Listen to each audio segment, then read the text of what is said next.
Olá, você está no canal Amador, vamos aqui falar de mais uma leitura feita e se trata do livro da Marguerite, O Amante. Primeira vez que eu tive contato com essa autora, né, é um livro curtinho, menos de 100 páginas, e você assim olha para esse livro, imagina o quão denso, né, é esse conteúdo aqui. Ela vai tratar aqui de questões autobiográficas, questões da vida dela, em que envolve esse amante aqui, né, do título, envolve questões familiares, envolve questões econômicas. Você vai ver essa mãe, né, tentando ali, de certa maneira, lidar com o falecimento do pai, com a criação dos seus 3 filhos, enfim, tudo isso. Logo no comecinho, aqui a gente já encara a própria Marguerite, um pouco mais velha, onde ela é levada a relembrar o passado. Né? Logo no primeiro parágrafo, certo dia, já na minha velhice, um homem se aproximou de mim no saguão de um lugar público. Apresentou-se e disse: eu a conheço há muito tempo. Todos dizem que era bela quando jovem, e dizer-lhe que para mim é mais bela hoje do que em sua juventude, que eu gostava menos de seu rosto de moça do que desse de hoje, devastado. E aqui a gente, logo no comecinho, ela já começa a falar, jogar uns adjetivos, por exemplo, para as questões de maturidade, de velhice, como esse, ó, aos 18 anos envelheci, esse envelhecimento foi brutal. Então ela já encara esse envelhecimento com um certo afinco, né? Ou na página seguinte, ó, não tive medo e observei o envelhecimento do meu rosto com o interesse que teria dedicado a uma leitura. Sabia que não estava enganada, que um dia ele ficaria mais lento, tomando o seu curso natural. E a gente já vê por isso a questão do envelhecimento, né, como ela encara isso, e isso já puxa a memória da sua juventude, né? A narração que é feita aqui, quando ela conhece esse chinês, que é um chinês que tem dinheiro, é ali uns 12, 15 anos mais velha que ela, por exemplo, ela já exalta um pouco a questão, por exemplo, da juventude, e atrelada ao corpo, à novidade, né, descobrimento de mundo, atrela isso a o quê? A base que esse chinês vai oferecer para ela, principalmente uma base financeira, já que os sentimentos ali envolvidos da parte dele ainda é um pouco conflituosa.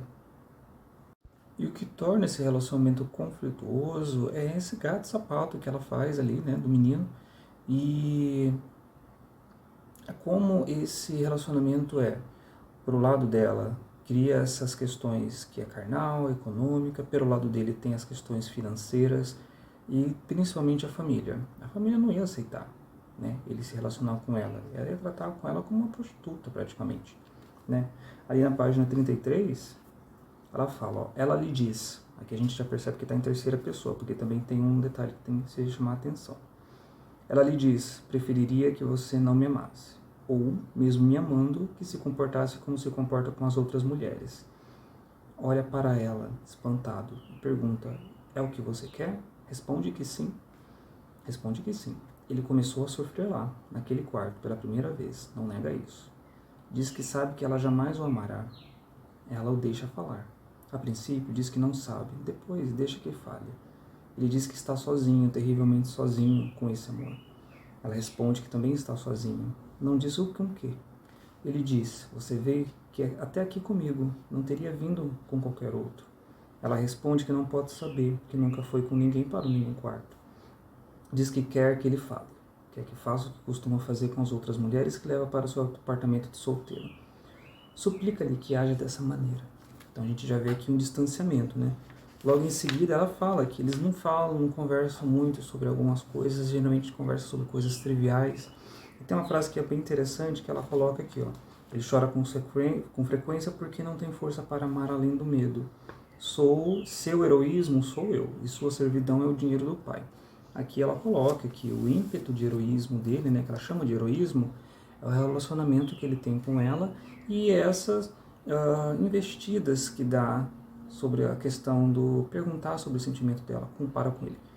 Mas a sua servidão, isso que barra no que? No dinheiro do pai, no tradicionalismo da família, que não pode se casar, que a família não vai aceitar. Então é daí que parte o relacionamento dos dois. Né? Outro ponto interessante a tratar desse livro aqui, as questões que ela fala realmente se relatando à família dela. A família e principalmente ao papel da mãe, né?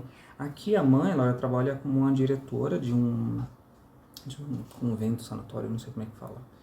E a própria narradora aqui, que a gente não tem nome, ela estuda ali em Saigon, ali onde é o antigo Vietnã, e ela estuda no liceu francês. E essa mãe quer muito que ela estude, né? Apesar de que ela estuda no liceu e tem ela, a saidinha dela com o chinês, ela quer que ela estude e se torne uma professora, né? E aqui a gente já vê também indícios da escrita e como essa escrita foi ali se desenvolvendo nessa juventude, né? Na página 10 ela fala: escrevi muito sobre essas pessoas da minha família, mas enquanto eu fazia, eles ainda estavam vivos, a mãe e os irmãos, e escrevi em torno deles, em torno dessas coisas sem chegar até elas. Na sequência, o que ela vai dizer é o seguinte: o que faço agora é diferente e parecido. Antes falei dos períodos claros do que estavam esclarecidos. Aqui falo dos períodos secretos dessa mesma juventude, das coisas que eu ocultei sobre certos fatos, certos sentimentos, certos acontecimentos. Comecei a escrever num ambiente que me obrigava ao pudor. Escrever para eles ainda era moral. E aqui ela já começa a falar um pouquinho da questão da escrita, né? Me obrigava ao pudor. A escrita era algo que era estritamente moral, que era preciso percorrer isso. Aí ela vai falar que ela, tá vendo, ela teve ali as saidinhas com o chinês, e isso foi ali o progressismo, né, da parte dessa menina, dessa juventude. E ela fala que essa mãe, né, depois que o pai faleceu, ela tem que se reconfigurar na família dela, né? Você vê uma derrocada ali financeira. Ela tem dois irmãos, o irmão mais velho e o irmão mais novo. O irmão mais velho é configurado como uma figura ali violenta, né, e viciada. E o irmão mais novo é esse menino que olha a figura do irmão mais velho e encontra ele como uma figura também que o amedronta, né, acima de tudo. E é legal que essa figura da mãe é uma figura extremamente assim, que ela não tem raiva, também e tem respeito por ela. Há descritos aqui como uma mulher que, apesar de tudo do que já viveu, ela tem ela é resoluta, vamos dizer assim. Ela é resoluta naquilo que ela quer, naquilo que ela precisa a respeito da família, a respeito do que precisa ser feito.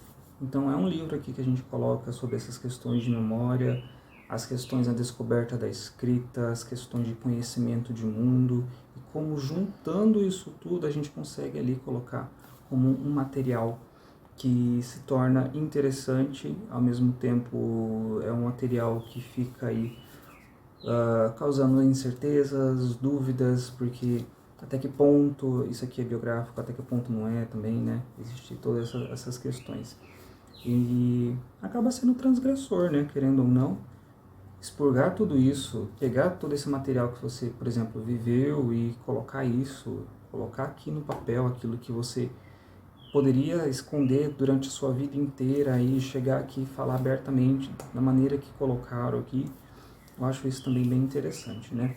Fica a dica aqui desse livro, vale a pena, eu achei interessante. Não morri de amores, obviamente, mas é um livro bom, né? É um livro bem escrito, a autora que vai e vem no tempo, ao mesmo tempo que ela está aqui falando da mãe dela, ela vai lembrar uma outra história, ela já emenda no meio uma foto que ela pega da mãe, onde ela vai discorrer sobre o papel dela, o comportamento da mãe, até a questão da foto, por exemplo, a mãe sempre tira foto dos familiares, de outras pessoas que surgem nessas fotos. Ela vai e vem na história, e isso também está escrito configurado também no modo de escrever, né? Ao mesmo tempo, igual o trecho que eu falei, ela está em terceira pessoa falando, ela diz, ele se comporta, ele pensa, ela diz. No outro trecho, ele já coloca em primeira pessoa, né, dentro dos personagens, como quem diz que há ali, ó, dois pontos de vista que são vistos até mesmo por ela.